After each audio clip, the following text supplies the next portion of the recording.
오늘 말씀 보겠습니다. 오늘 말씀은 마가복음 7장 24절에서 30절까지입니다. 마가복음 7장 24절에서 30절까지 말씀 우리 한 절씩 교독하겠습니다. 예수께서 일어나사 거기를 떠나 두로 지방으로 가서 한 집에 들어가 아무도 모르게 하시려 하나 숨길 수 없더라.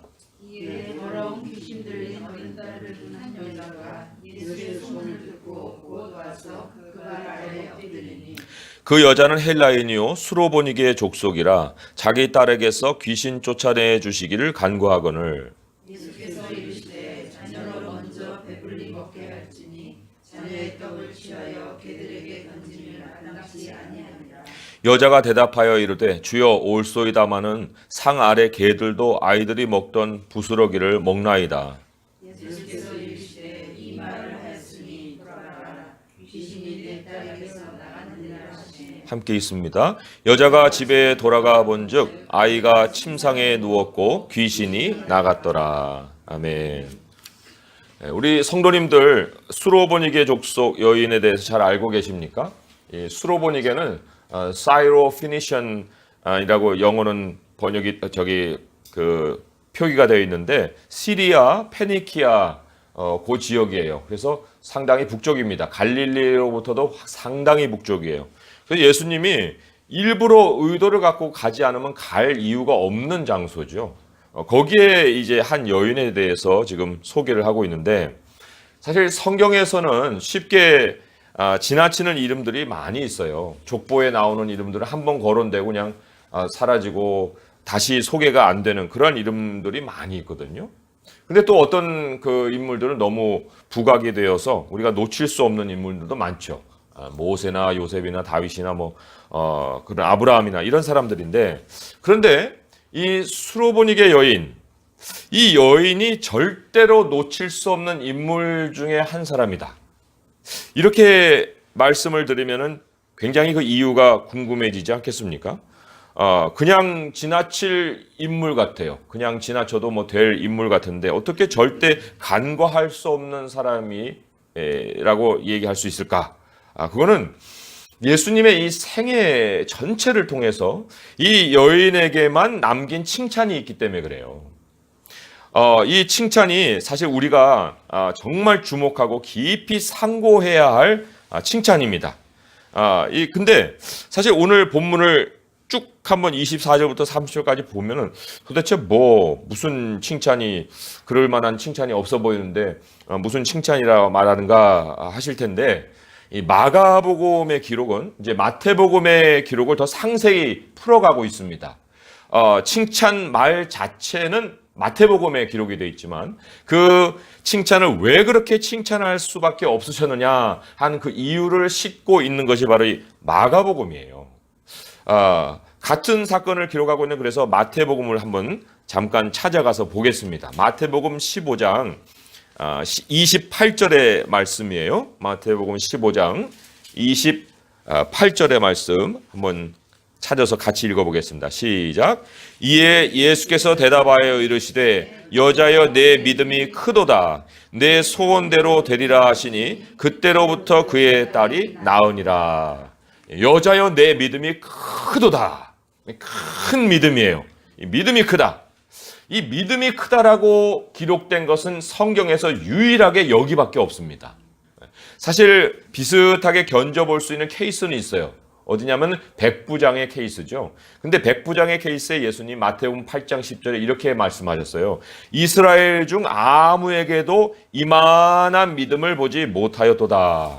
이만한 믿음이라는 건 굉장히 큰 믿음이라는 걸 얘기하는 거거든요. 그런데 이 백부장의 믿음은 이스라엘 족속과 좀 비교해 보았을 때에 이스라엘에서는 찾아볼 수 없는 그런 믿음이다.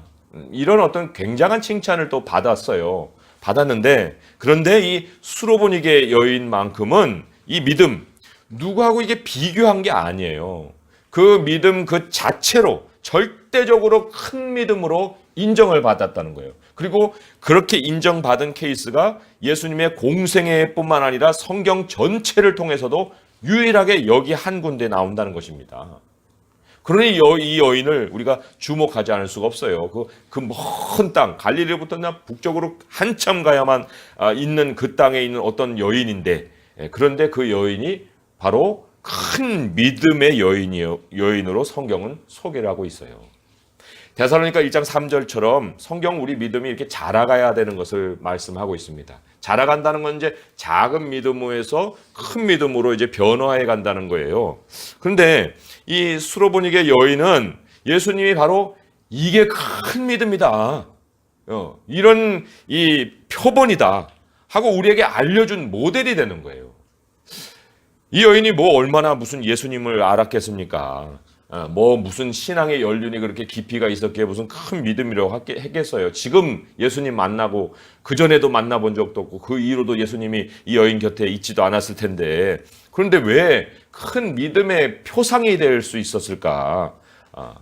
사실 그 이유를 우리가 이제 본문에서 다 보겠지만은, 큰 믿음이라는 건 사실 어린아이와 같은 신앙으로 시작하는 거예요. 어린아이와 같은 믿음 안에서 큰 믿음을 우리가 발견할 수가 있습니다. 이 여인이 비록 그런 예수님과의 어떤 관계에서나 또 신앙의 세월에서나 별로 그렇게 쌓인 것은 없지만, 그러나 이 여인에게 우리가 쉽게 잃어버릴 수 있었던 모습이 있었다면 바로 어린아이와 같은 그런 신앙이다. 믿음이 자란다는 건 다른 게 아니에요. 복잡하게 막 사상적으로 막 얽혀있는 이런 우리의 생각이 정말 하나님 앞에서 단순해지는 거예요. 그리고 내 중심에서 하나님 중심이 되는 거고, 어른같이 우리가 사는 그게 아니라 아버지 앞으로 돌아와서 아버지 앞에 아들로 늘 살아가는 것이 또한 우리 하나님 바라시는 이제 믿음이 자라는 모습이고 큰 믿음이지요. 자, 그런데 이제 마가복음에서는 그 큰 믿음을 굉장히 자세하고 구체적으로 우리에게 풀어내고 있다는 거예요. 그걸 잠깐만 비교를 해봐도 우리 마태복음과 마가복음이 무엇을 더 중점으로 하는가 하는 것을 알 수 있는데요. 마태복음 아까 찾아본 15장으로 한번 잠깐만 가보세요. 한 구절만 비교해도 그 차이를 금방 느끼실 거예요. 마태복음 15장 21절 22절을 보시면 이렇게 기록이 되어 있습니다. 예수께서 거기서 나가사 두로와 시돈 지방으로 들어가시니 가나안 여자 하나가 그 지경에서 나와서 소리질러 이르되 주 다윗의 자손이여 나를 불쌍히 여기소서, 내 딸이 흉악하게 귀신 들렸나이다. 그냥 소리 지르는 모습으로 먼저 소개가 됩니다. 예수님과 여인의 만남의 출발점이 예수님을 향한 여인의 소리 지름이에요. 그게 이제 제일 처음으로 시작되는 거고, 그리고는 이제 쭉 전개가 되다가 여자여 내 믿음이 크도다, 내 소원대로 되리라. 그래서 이 사건은 우리가 알겠는데 큰 믿음이 크다 하는 그것은 시작부터 이렇게 밟아왔을 때는 마지막 정도에 가서만 이러니까 큰 믿음이라고 칭찬을 했겠구나라고 생각할 수 있어요.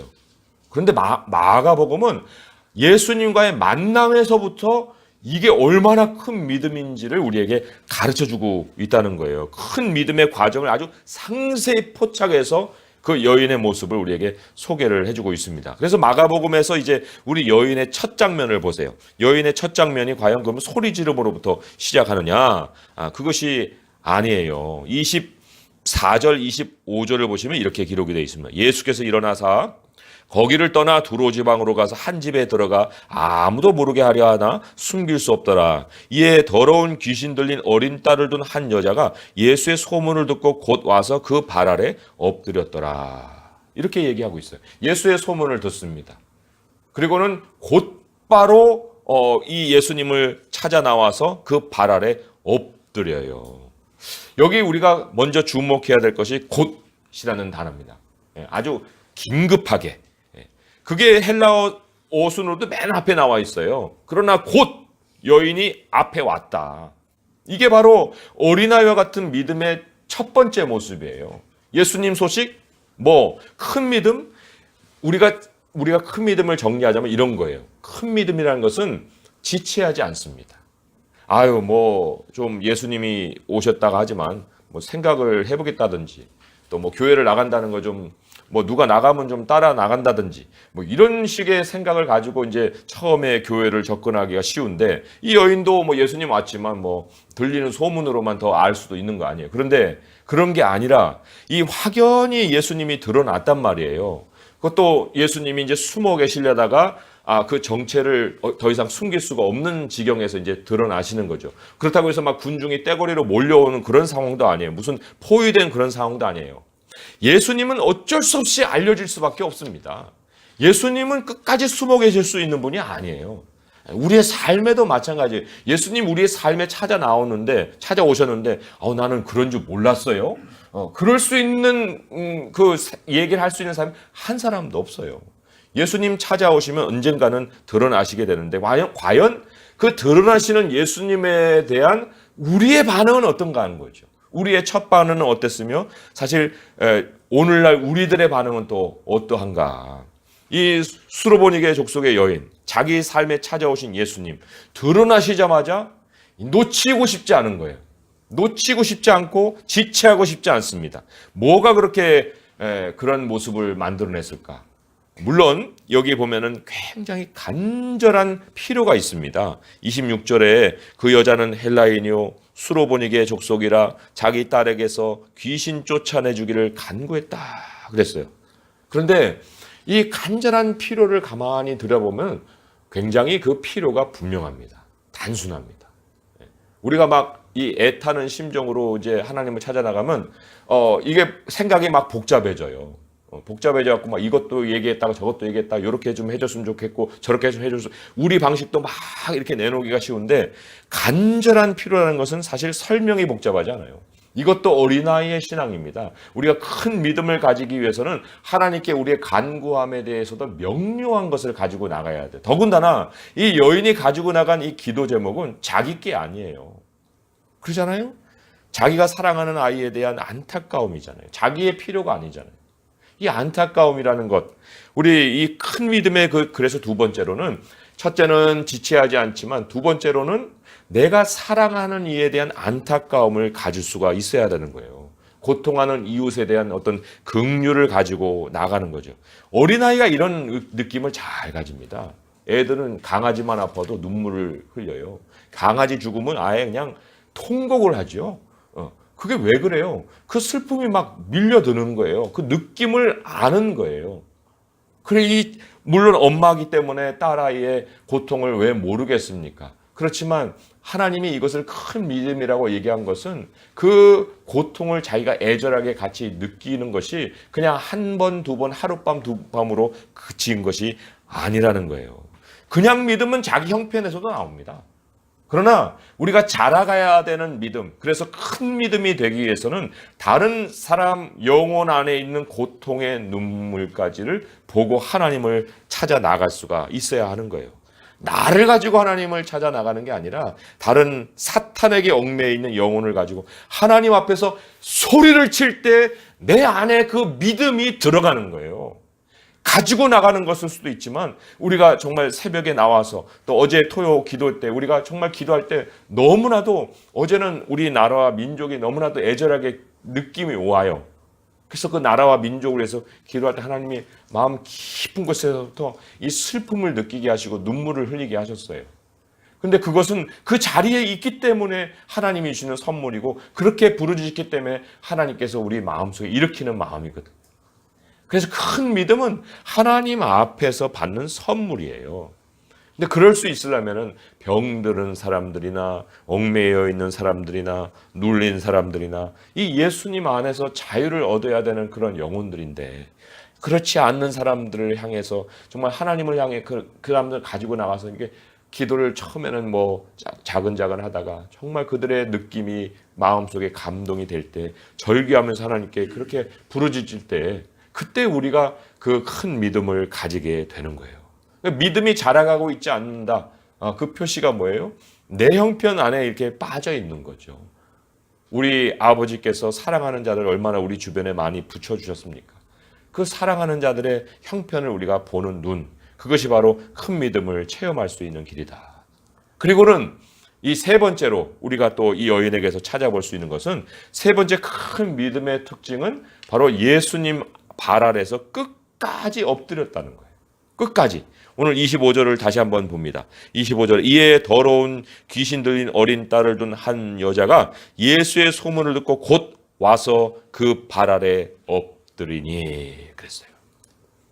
그런데 여기에 예수님의 테스트가 있습니다. 그 과정에 예수님의 테스트가 있는 거예요. 어떤 테스트입니까? 27절에 이제 예수님의 말씀을 한번 잘 들어보세요. 예수께서 이러시되 자녀로 먼저 배불리 먹게 할지니 자녀의 떡을 취하여 개들에게 던짐이 마땅치 아니하니라. 이게 무슨 테스트가 같습니까? 언뜻 보기에는 이제 자존심 테스트인 것 같아요. 그럴 수도 있어요. 뭐요? 하고 이제 그 말씀을 새기면서 이게 나한테 지금 예수님이 욕을 한 거예요? 아니면 나한테 지금 뭘 가르쳐 주려고 한 거예요? 뭐 이런 식의 생각을 가질 수도 있을 거 아닙니까? 그런데 이 말뜻인즉 예수님의 말뜻을 보면 너 내 우선순위가 아니야. 이거거든요. 그게 예수님이 지금 이 여인에게 던지는 테스트예요. 아니 너무 절박한데 자기 딸 고쳐달라고 하는 이 필요가 어느 누구보다도 절박한데 아니 왜 내가 하나님 앞에서 우선순위가 아닙니까? 왜 다른 사람들에게만 하나님은 일하십니까? 아니 저 사람 이 사람 왜 다 하나님 만났다고 하는데 아니 그런 하나님께서 그렇게 행하신다고 하는 것이 그냥 의도 정도로 느껴지는 게 아니라 지금 말로다가 넌 나의 우선순위가 아직 아니야 라고 이렇게 아예 대놓고 얘기를 해버리시니까 이게 막 엄청난 상실로 자리를 하지 않겠습니까? 그러면 이제 엎드린 자리에서 이게 무슨 얘기하고 박차고 일어날 수도 있는 거 아니에요. 30일 금식을 합니다. 3일 금식을 합니다. 40일 철야 기도를 합니다. 그런데도 응답이 없어요. 근데 같은 기도원에 간 사람 기도 20일 하는 중에 막 응답 받았다고 뛰는데 이게 도대체 하나님, 나는 하나님 앞에 영원한 손님이에요? 왜 그러세요? 왜 나는 밑보였나요? 이런 생각들을 우리가 가질 수가 있잖아요. 그러니까 마음이 어느 순간 싸늘하게 식을 수가 있어요. 하나님에 대한 체험을 그렇게 잘 하지 못하게 될 때는. 그러니까 시작부터 끝까지 예수님 앞에 엎드린다는 게 의미를 우리가 좀 알아야 됩니다. 그게 도대체 무슨 의미인가. 그런데 여기에 이 여인이 이렇게 응답을 해요. 28절에 보면 여자가 대답하여 이르되 주여 올소이다마는 상 아래 개들도 아이들이 먹던 부스러기를 먹나이다. 그리고는 이 말을 하였으니 라고 말을 하시면서 예수님이 돌아가 귀신이 내 딸에게 나갔다라고 얘기를 합니다. 이 말을 하였으니 이게 바로 그 수로보니게 여인이 큰 믿음으로 인정받게 된 결정적인 요인이에요. 결정적인 요인입니다. 이 말을 하였으니 보통은 사람들은 그냥 박차고 일어났을 거예요. 주님, 그래요? 알았어요. 그러니까 저는 사람도 아니라는 얘기죠. 개들? 아니 저는 안중에도 없다는 거예요. 하나님 안 돌보시는 인생도 있는 거군요. 나는 살아서 살 필요가 없겠네요. 이렇게 얘기를 할 수도 있을 것을 예수님 앞에 주여 올소이다. 올소이다. 뭔가 생각이 지금 흐르고 있으니까 주여 올소이다 했을 거 아니에요. 뭔가 하나님께서 행하시는 그 절대적인 그 일에 대한 수용할 수 있는 것이 그 여인의 마음에 있었기 때문에 이게 무슨 이해를 뛰어넘는 무의식에 나오는 그런 고백은 아니었을 텐데 그러면 도대체 이 여인이 이 말 속에 그런 어떤 뜻을 새기고 난 다음에서 그런 고백을 했을 텐데 그 고백이 이 한 걸음을 더 나간 것이 이 큰 믿음이 되게 한 요인이거든요. 그럼 이 여인의 마음속에 어떤 생각이 이렇게 자꾸 작용을 했길래 이러한 고백을 할 수 있었을까? 한번 들어보세요. 제가 이 여인의 마음을 헤아려 봤고 또 우리도 이런 예수님의 말씀 속에서 이런 생각을 읽어낼 수 있어야 되는 것인데 그걸 우리가 어린아이 같지 못하기 때문에 개들 이런 데다가 집중하다 보니까 이 진리가 진리대로 깨닫지 못해졌구나 하는 생각을 해봤어요. 여인이 이렇게 한번 생각을 한 것을 한번 따라가 봅니다. 주님, 그렇네요. 자녀의 떡을 집어서 개들한테 일부러 던질 부모가 어디 있겠습니까? 그런 일은 부모들이 안 하죠. 그런데 제가 보니까 애들이 밥 먹을 때 그냥 밥을 제대로 먹겠어요? 부스러기 떨어질 거 아니에요, 이렇게. 그러면 부스러기 떨어질 때 보니까 상 아래 개들도 같이 먹대요. 일부러 주인이 막 던져주는 일은 없는데 애들이 먹다가 떨어져서 부스러기가 떨어지면 개들도 같이 먹는 것 같습니다.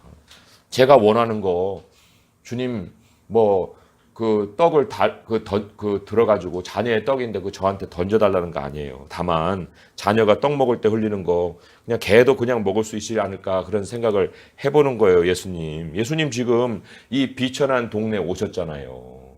예수님 우리가 예수님 와달라고 요청한 것도 아니잖아요. 상위의 떡처럼 예수님 유대인들 가운데서 사역 잘 하고 계셨잖아요. 정말 만나고 싶어도 만날 수 없는 주님이셨잖아요. 그런데 지금 상에서 떨어진 부스러기처럼 이 동네에 오시지 않았습니까? 여기 오셨잖아요. 그럼 오셨으면 찾아와 주신 분이 주님이신데 여기로 오신 주님, 우리가 주님을 좀 맞이해서 개들과 같은 저희라도 좀 주님 은혜를 얻을 수 있는 거 아니겠어요? 그런 마음으로 지금 주님을 찾아 나가는 거예요. 그러니까 예수님이 그냥 온 것은 아니잖아요. 그런데 예수님이 지금 주 사역을 보면 사역지는 거기는 아니잖아요.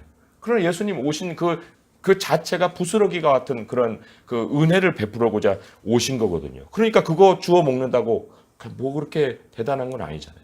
그러니까 그것을 예수님 앞에 고백을 하니 예수님이 그 여인의 그 마음을 보고 이야 막 엄청난 놀라움을 가졌을 거예요. 야, 이스라엘에는 이러한 믿음 없는데 이 여인이 자기의 필요를 더 이상 내세우는 것이 아니구나. 하나님에 대한 자기의 권리를 주장하는 것이 아니구나. 내가 그 여인의 삶에 찾아온 것, 그것을 그냥 떠나 보내고 싶지 않은 그 마음이구나. 그리고 은혜의 부스러기라도 먹게 해달라고 이렇게 애절하게 정말 나에게 호소를 하고 있구나. 이게 예수님이 느꼈을 마음이잖아요. 그래서 예수님이 이 여인에게 너의 믿음이 참 크다. 이렇게 칭찬하신 거예요. 사실 하나님이 나의 삶에 찾아오셨다는 이 사실은 사실 우리는 부스러기 같은 인생입니다. 우리가 무슨 뭐 상위에 있는 뭐 떡덩이 같이 그렇게 대단한 인물이어서 예수님이 찾아오는 거 아니거든요. 우리 자신의 그 삶의 그 자리도 사실 개들이 있어야 될 그런 자리인데 우리 주님이 우리 삶에 찾아오셨어요. 사실 이 사실 자체에 우리 인생의 문제에 대한 모든 답이 있습니다. 하나님이 우리에게 찾아오셨다는 거예요. 내가 정말 개와 같이 무가치한 존재였는데 우리 주님이 우리에게 찾아오셔서 주님이 더 이상 나에게 숨겨진 분이 아니라는 것을 보여주셨다는 것입니다. 주님이 내 인생에 가려진 분이 아니시라는 거예요. 그런데 왜 나는 하나님께 곧바로 찾아나가지 못할까? 마냥 왜 미룰까? 왜 마냥 문제가 터져야만 하나님하고 내가 나갈까? 그래야 할 만한 예수님인가? 문제 때만 하나님을 찾으면 어떻게 고통하는 이에 대한 슬픔을 안고 내가 하나님을 찾아 나가겠어요? 언제가 돼야만 내가 정말 사랑하는 이의 마음을 가지고 하나님 앞에 찾아 나가서 눈물을 흘릴 수 있을 거냐 하는 것입니다. 더군다나 이 하나님 앞에 간구한다고 해도 참 나도 하나님 남들과 똑같은 하나님 자녀인데 왜 나는 왜 외면하고 나는 왜 사람으로 취급도 안 하고 자녀도 보지도 아니하고 왜 하나님 나는 왜 이렇게 방치해 두십니까? 라고 이렇게 간절한 기도 속에서 그런 내용을 담고 하나님을 찾아 나가면 이거 하나님의 은혜라는 것을 모르는 거예요. 하나님의 은혜를 안다면 그럴 수가 없죠. 우리의 인생이 처음도 은혜고 지금도 은혜고 끝까지도 하나님의 은혜잖아요. 처음 그 발 아래 엎드림 같이 끝까지 우리가 그 발 아래 엎드려서 부스럭이라도 감사함으로 기대할 수 있어야 되잖아요. 그래서 우리 하나님께서 큰 믿음으로 참 칭찬하시는 그 사람은 기도의 태도에서부터 그 큰 믿음을 갖는 거예요. 기도의 태도에서부터 기도의 내용은 바르게 나오게 되어 있습니다. 기도의 내용부터가 기도를 만들어내는 것이 아니라 기도의 태도가 기도의 내용을 참 내용으로 바꿔주는 거예요. 하나님의 은혜를 깨닫게 되는 순간에 하나님의 테스트도 끝납니다. 더 이상 테스트할 것이 없어요.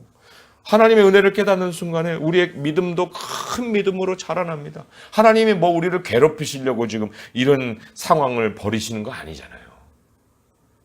그 깨닫는 순간까지 우리를 끌어가시기 위해서 지금 이 여인에게도 이런 말을 한 것이고 하나님 우리의 삶에도 어려움이라는 것을 거치게 해 주시는 거거든요.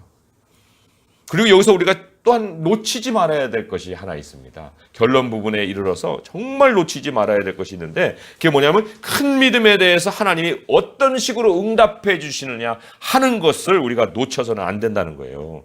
29절과 30절의 말씀 또 제가 함께 한번 읽어보겠습니다. 시작. 예수께서 이르시되 이 말을 하였으니 돌아가라. 귀신이 내 딸에게서 나갔느니라 하시매 여자가 집에 돌아가 본즉 아이가 침상에 누웠고 귀신이 나갔더라 그랬어요. 이 여인이 간구하고 있던 그 자리, 우리가 간구하고 있는 그 자리, 거기에 이미 문제가 있던 현장에 응답이 임해 있어요. 지금 이 여인이 지금 아이의 침상 옆에 있는 게 아니거든요. 예수님과 지금 대화를 나누고 있는 이런 상황이거든요. 그런데 그 상황, 그 자리에 지금 자기가 가보지도 않은 그 현장에서는 이미 문제가 해결되어 있다는 사실이에요. 우리 모든 문제, 이 모든 문제는 하나님 발 앞에 엎드린 자리에서 해결이 된다는 것입니다. 그게 우리가 가져야 될 큰 믿음의 내용이에요. 현장의 경영자는 내가 아니에요. 현장의 경영자는 우리 하나님이십니다. 하나님 앞에 머무는 만큼 우리에게 꼬이고 얽매이고 그리고 얽힌 것, 그게 제자리를 찾게 돼 있습니다. 우리가 제자리를 찾지 못하기 때문에 우리의 문제도 제자리를 못 찾는 거예요. 그러나 우리가 제자리에 있게 되면 하나님 우리의 삶의 자리도 제자리로 돌려놓으신다는 것입니다. 그리고는 남은 것은 돌아가 보는 것밖에 없어요. 하나님께서 순적한 길을 열어주시기 때문에 그 돌아가 보는 기쁨이 얼마나 크겠습니까? 그래서 그런 참 이 경험들을 많이 하시잖아요. 어려움이 있어요. 기도원에 올라갑니다. 이 일이 정말 잘 돼 있을까? 돼 있을까? 하나님 앞에 기도만 합니다. 뭐 기도원에서 뭐 TV를 보겠어요? 뭐를 보겠어요? 세상 생각 다 버리고 하나님 앞에 그저 눈물만 흘리고 하다가 거기서 깨달음을 줍니다. 그리고는 거기서 응답을 받았다는 것은 다른 것이 아니라 이 여인과 같은 거예요. 내가 너를 은혜로 인도하리라. 너 나에게 다 맡겼니? 내가 너 책임진다. 하는 그것 때문에 확신이 돼가지고 이제 삶의 자리로 내려오는데 내려와 보니까 모든 것이 이제 하나님이 인도해 가시는 방향으로 다시 보이는 거예요. 하나님이 문제 해결을 이미 해 놓으시고 그를 그 자리로 이끌어 가시는 거죠. 본즉 그 딸이 나았더라.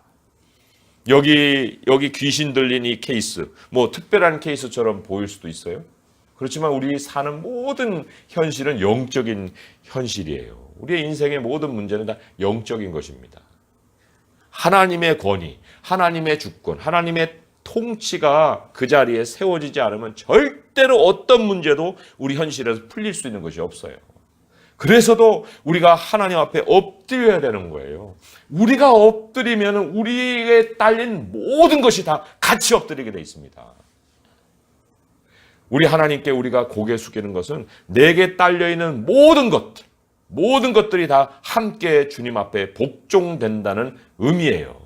내가 고개를 숙이지 않으니 다른 어떤 것이라도 우리 하나님의 통치 아래로 들어오겠습니까? 우리가 지혜롭게 정말 이 모든 일들을 잘 다스려갈 수 있으려면은 오늘 이 수로보닉의 여인을 통해서 보여진 이 큰 믿음의 표본을 우리가 절대적으로 배울 수 있어야 됩니다. 말씀을 맺으면서 우리 이렇게 정리를 합니다. 하나님은 숨어 계시지 않습니다. 하나님 이 자리에 우리와 함께 하십니다. 하나님 자신을 드러내시기를 기뻐하시는 분입니다. 하나님 우리가 정말 그늘과 같은 곳에 숨어 있을지라도 거기서 찾아오시는데 그런데 찾아오시는데 숨기지 못하시고 자신을 드러내십니다. 그러니 하나님께 우리가 왜 지체를 해야 되겠어요? 우리 하나님 앞에 지체함이 없을 수 있기 바라요. 정말 사랑하는 사람과 우리가 행복하고 싶습니다. 정말 낭비할 수 있는 시간이 없어요. 돌아보세요. 어느 시간을 우리가 낭비하겠습니까? 그런데 정말 그 사랑하는 사람과 행복하려면 그를 마음에 품고 하나님께 나가서 그의 이름을 가지고 소리 지를 수 있어야 돼요.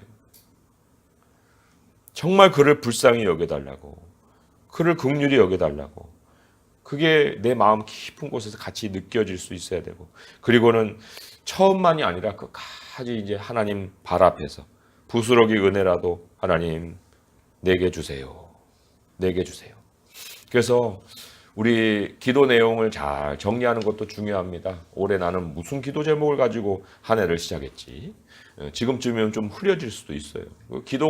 그 기억 잘 못하셔도 돼요. 하나님이 우리에게 응답을 가져다 주시는 것은 기도의 내용이 아니라 겸손함이에요. 기도의 태도입니다. 기도의 태도. 하루의 삶에 우리가 어떤 계획을 세우고 살아야 될지 모를지라도 우리가 하루의 삶 앞에 정말 앞에 놓고 하나님 앞에 그 앉아있는 그 자리, 앉아있는 나의 모습, 그것이 우리의 삶에 승리를 가져다주는 비결이고 하나님의 응답을 일으키는 요인이 된다는 거예요. 그 엎드린 자리가 승리의 자리가 된다는 것은 하나님 백성밖에는 모르는 비밀이죠. 그러나 그 우리 모든 현장의 일은 내가 얼마나 하나님 발 앞에 있느냐에 다 달려있다는 것을 우리가 꼭 기억할 수 있어야 됩니다. 이 여인, 이 예수님 그 유대 땅으로 다시 갈릴리로 가셨어요. 다시 이 여인에게 찾아온 일이 없습니다. 그런데 이 여인이 일평생 예수님을 품고 살았을 것은 분명합니다. 그렇잖아요? 어떻게 예수님을 잊었겠습니까? 그 큰 믿음은 잊을 수 없는 예수님의 모습을 마음에 남겨놨어요. 그 큰 믿음은 잊을 수 없는 예수님의 은혜를 마음에 남겨놨다는 거예요. 그 큰 믿음이 잊을 수 없는 예수님에 대한 감사를 그 여인의 마음에 남겨놨습니다. 큰 믿음 한 번밖에 없었어요. 근데 그 큰 믿음이 예수님을 마음에 남겨서 그 예수님만으로 이 여인은 평생을 승리하면서 살았을 것이 분명합니다. 우리 하나님은 여러 번 만나야 될 필요가 있는 분이 아니에요. 내 삶에 찾아오신 하나님은 한 번의 만남으로도 영원히 우리 앞에, 우리 안에 거하셔서 우리와 행복을 나누실 수 있는 우리의 임마누엘 하나님이십니다. 그러한 우리 하나님을 오늘 우리가 만났으니 이제 매일같이 오늘 이 수로보니게 여인이 우리가 평소에는 지나쳤을 그 여인, 그러나 오늘 깊이 보니 정말 이 여인만한 믿음은 내게 있는가 싶은 그러한 나의 모습이 보인다 할 때 우리가 정말 숨어있는 진주를 발견하듯이 오늘 이 수로보니게 여인의 그 큰 믿음을 우리가 다시금 본받아서 우리 성도님들도 매일같이 우리 주님 발 앞에 그 자리에서 모든 현실의 승리를 맛볼 수 있는 축복이 넘칠 수 있기를 주님의 이름으로 축원드립니다. 기도하겠습니다. 하나님 아버지 감사합니다. 발음도 안 되고 이름도 기억할 수 없을 이 여인이 우리에게 큰 믿음의 표상이 된 것을 주님이 오늘 우리에게 가르쳐 주셨습니다. 주님, 인생에 필요가 없는 사람 한 사람도 없는데 주 앞에 나와서 눈물 흘리되 끝까지 눈물 흘리고 주님 앞에 은혜 구하는 사람은 참으로 적은 이 세상을 살아가고 있습니다. 아버지여, 우리들의 모습이 바로 그것을 증거하고 있사온데 아버지여, 다시금 우리 주님 발 앞에 겸손한 자리로 돌아옵니다. 아버지여, 바쁜 삶을 살아가려 하기 전에 우리가 하루의 새벽을 더 기다리게 하시고 주님 발 앞에 우리가 자리하게 하시고 그 자리에서 모든 현실의 승리를 먼저 맛볼 수 있게 하여 주옵소서. 하나님 앞에 간구할 때 이미 우리의 현장의 모든 문제들은 다 해결된 줄 믿습니다. 아버지 하나님께서 경영해 가십니다. 우리의 인생을 평생으로 이끌어 가실 주님이 오늘 우리에게 찾아오셔서 우리에게 이 말씀 들려주셨사오니 아멘으로 받고 우리 아버지께서 행하시는 영광을 바라보는 저희 모두가 되게 하여 주시옵소서. 예수님의 이름으로 감사하며 기도합니다. 아멘.